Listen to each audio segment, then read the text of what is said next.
Hello everyone, welcome back to Dynamic Modeling of Buildings and Cities, and this is Josh, and today I'll be covering about cameras in 3ds Max. So in 3ds Max there are three types of camera. The first was physical camera, the second was free camera, and third was targeted camera.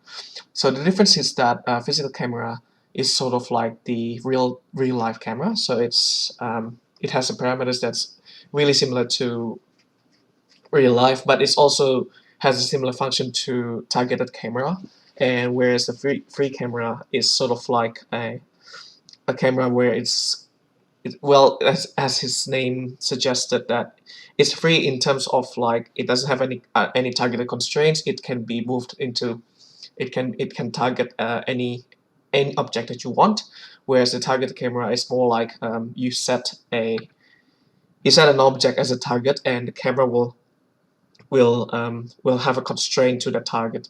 So let's just jump into the cameras in 3ds Max. So I have the model in here. This is the model for my final project.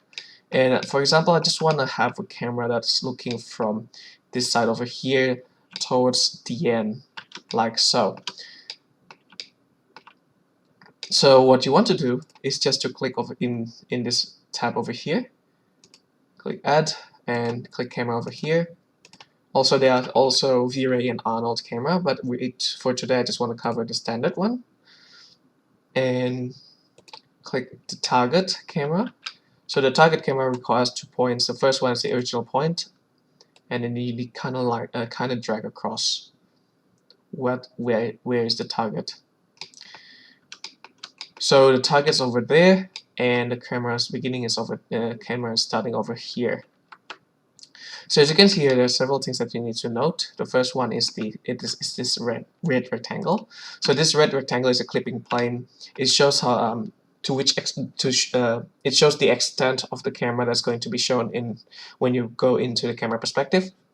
So if for example, if we want to go and edit and go to this tab here, and for example, if I want to reduce clipping planes over here, for example, reducing the far clip. So as you can see, the rectangle is getting closer to the camera, and what it does when you press C, it shows that you're in the camera position right now. You are clipping the model, so it's sort of like controlling to the extent of your camera because sometimes you don't want the camera to go very much further than you want. So this is a really good tool to set the range. And also, when you're in a camera mode, you can't zoom in or zoom out. So basically, you're constrained in the way in the direction where the camera is heading. But if you press the left mouse button, the mouse button, and you pan around, this means that you're moving the position of the camera and the target. So sometimes it's kind of get annoying. So make sure that when you're in a camera position here, like so, you don't press the pan button, which is the middle button of the mouse, the middle scroll button of the mouse, because what it does when you do this, and you go back to perspective by pressing P, the camera position change. So that's the thing that you need to be careful when you're placing the camera. And then this camera can be play around, like in terms of the displacement, rotation, etc. And as you can see here, the target camera, if you move this camera over there, target doesn't move, so it revolves around it, like so. So for example, if I put it there and press C, it's gonna look like that. And when I move this one around, for example, from here, and press C again, and increase this fire range. Oops. And this fire range is going to have the same target object that the camera see. So to have like a street view, you want to move it in a very intricate way. So it's very easy to use. So just click right, and then in the move settings, click right, move settings, set this as 1.6.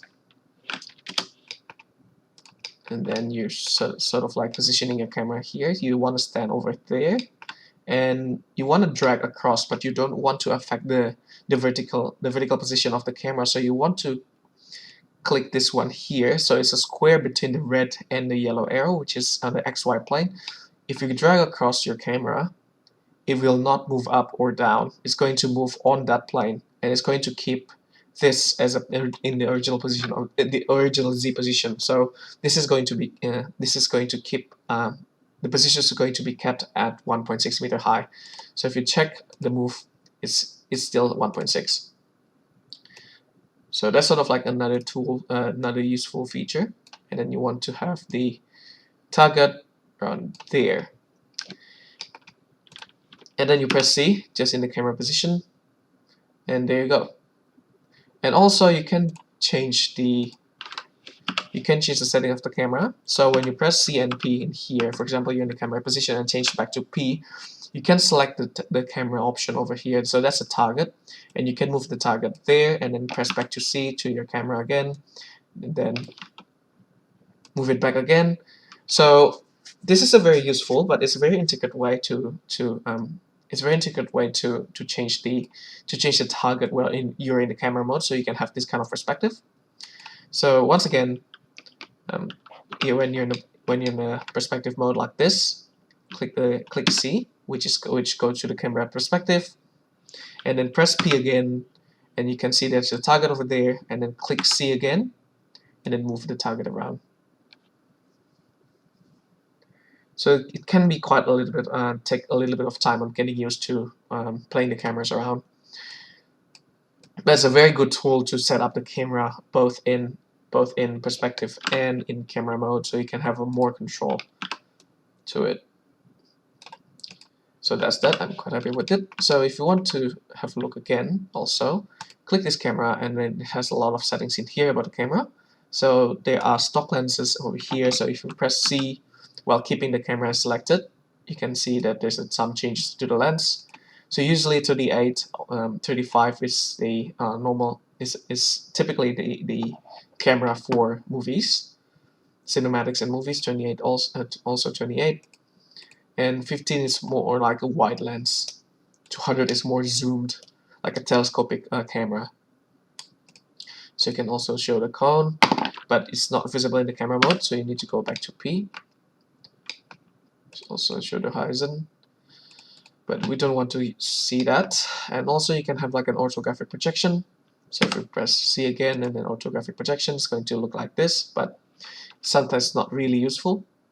So turn it off. And then it's also some kind of like effects that can be used in terms of animation. So that's a target camera. So free cameras has similar settings, but the difference between free camera and target camera is that free camera doesn't have the target node, which is this one here. So if you see that, if we know that, remember that when we move this around, it's going to orbit the target. Now free camera has a different behavior. So if we add a new camera over here, which is a free one here, so it's going to just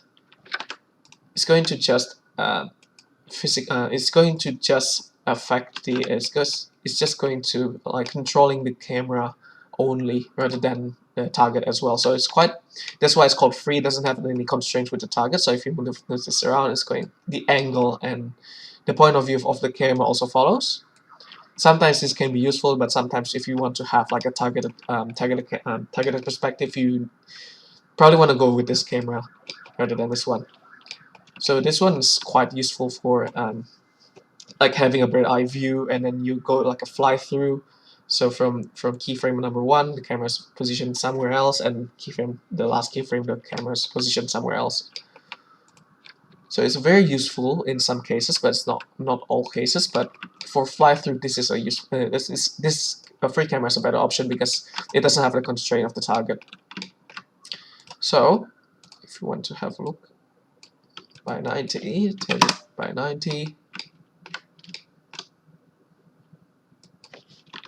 again.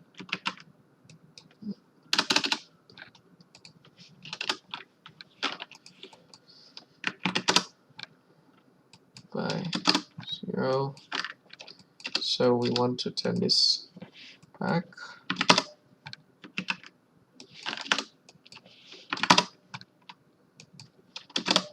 Yeah. So that's a horizontal one. So if we move this around, for example, to 1.6, and then you want to move this like make it like a like an animation. So move this from there. As you can see, the 1.6 meters in the Z plane is retained because I'm just pressing the X and Y plane when dragging. And then rotate this again by nope, not the one. So it's by that.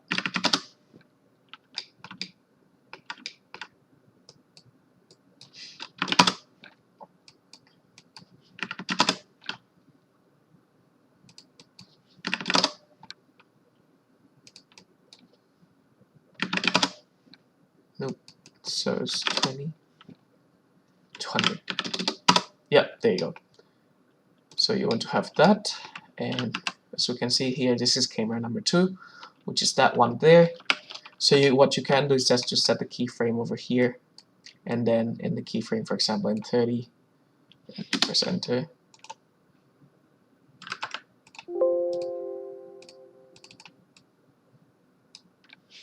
And you can set the keyframe here, auto key, and then move this towards there, and then you can see it's animate. So it's sort of like a camera movement, so you can know like what sort of the, let's just delete that.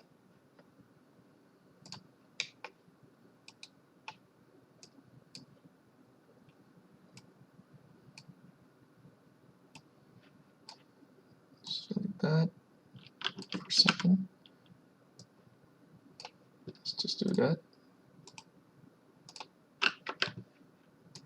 Then as you can see, it's moving like that. So we don't want to have like a curve. We want to delete that, and then delete key all. Make sure the camera is positioned there, and set it as an auto key, so the camera is positioned there.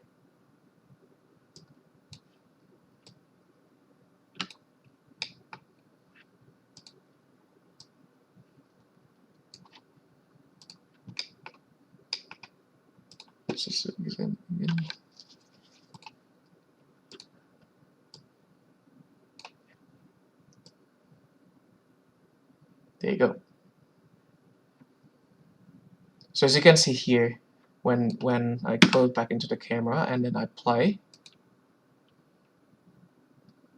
see it's kind of moving like so, but this is a very high speed because there's only only show the 30 frames, but if you can go much longer than that. For example, if I change this to